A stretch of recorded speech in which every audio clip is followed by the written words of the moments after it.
Rookie year 2019 for Rufus Racing was a lot of fun.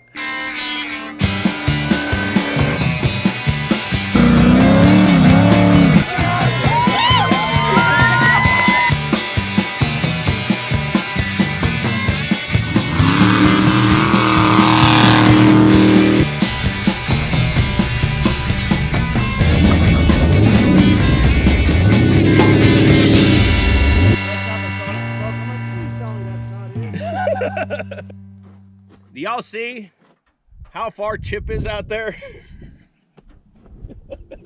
I'm Chip McLaughlin. I'm the driver of the number 4 Rufus Racing car for the 4400 class. We started off with one car, had a great time at King of the Hammers, went into the East and West Coast series. East Coast, we just had a blast. We had some unfortunate events at some of those races, but we came out 3rd overall nationally, and we went into nationals in 6th place. So from when we started back in February to now, about training and improving ourselves, we did a number of things. The first thing we did was GoPros, where we could watch ourselves inside the cockpit, we could watch them outside the car, and we can go back and review them. And also compare, when we had 2 cars, compare both cars to each other so Zandy and I could learn from each other. One of the biggest things is we brought Ricky Johnson and his son. They basically had to untrain me, my 20 years of racing experience, to learn a different way of driving. And that alone was a huge improvement both for Zandy and myself. They got Zandy a little more calmer. He had car control, stopped flipping the car as much. And I was really excited to going into Reno to execute those techniques. The weekend after Ridgecrest, I was practicing the stuff that I had been taught by RJ and his son Luke in a Razor, practicing my trail braking, practicing finding my exit. And in that, my exit speed got increasingly faster. And because of that, I didn't realize how fast I was going off of a certain jump. Ended up over jumping the jump by about 15 or 20 feet, flat landing it. And I broke the T12 vertebrae in my back. We were going into nationals in 6th place overall in the championship. My thoughts were if we could just finish the main race, that we would still get a top 10. We had a lot of decisions to make. Who was going to drive for me? You're allowed 1 substitute per year per ULTRA4 rules. I hadn't used that substitute yet, so we started looking at what our options were. We wanted to keep it within the team. Could have been very easy to go and get an experienced driver that didn't have a car this year, like a Terry Madden or a Doug Jackson or a Clay Gilstrap or somebody like that. But we chose to keep it within our team because, you know, our motto is we're making memories with Rufus Racing. And to keep with that motto, Brad was going to drive, and he did amazing. So Brad was trying to get in the main race. We had an issue early on in the race where the car broke.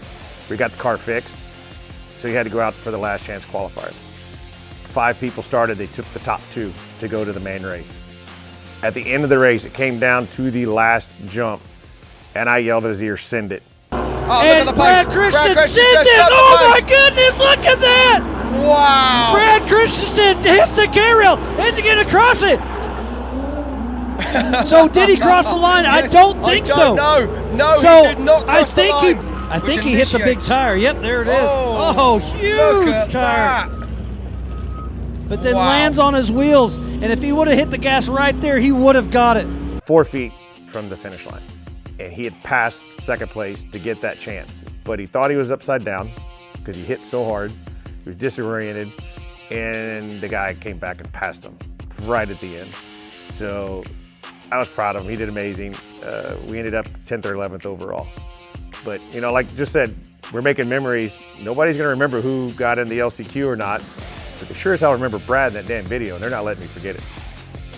On top of ULTRA4, we also experienced some other races. We did Dirt Riot in Sturgis. Zandy was in the Baja 400. Here in a couple weeks, we're going to the Baja 1000 where Zandy will be back in it. So the Rufus team has grown from just one car, you know, me, Zandy, Brad, Diamond, Lulu, Travis, at the beginning. Now we have 3 4400 cars. We have 3 Razors. We brought our boys over the pond from Australia. We got Pip Justice, who's going to drive Daryl Gray's number 85 car. Not sure what the number is going to be in 2020, but that car won King of the Hammers, I believe, in 2014 under Lauren Healy. So we're going to help our boys overseas and have a huge team. We're gonna have a huge showing at King of the Hammers. I think the Wicks boys are gonna come race with us. So technically we're gonna have 5 cars in the 4400 class under the Rufus Racing umbrella. 2020 for Rufus Racing, it's still, not everything's finalized, but we're not gonna do the West Coast Series this year. We're gonna do the East Coast, all 3 races. We're gonna go back to Tennessee, we're gonna go to Kentucky. In the big cars, we're gonna go to Crandon, Wisconsin, which is a very big 2-day short course race. We are gonna go back to San Felipe, Mexico. Mexico is one of our favorite races we did all year, so we're gonna go back. On top of that, we're gonna start doing some of the Baja races. We're going to Baja 1000 in a couple weeks. We're gonna pick up a couple of the NORA races. I think there's a NORA 500 and a NORA 1000. It's a 5-day race, do it in legs. We're going back to Sturgis for the 80th anniversary. And we're gonna be in the big weekend racing that weekend.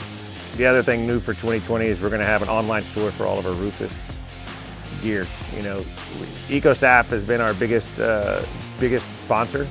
Now we have Eco Earthworks. So Zandy's gonna be supporting the EcoStaff car. I'm moving over to the Eco Earthworks car. So, and with all that, we're gonna be able to sell all our merchandise online. It should be out probably in January 2020. Any of the races, come by, grab a beer with us. Come say hello, come meet the guys, come look at the cars. We always have plenty of food, beer, water, whatever you need. So come by and enjoy our experience. You know, come make memories with us.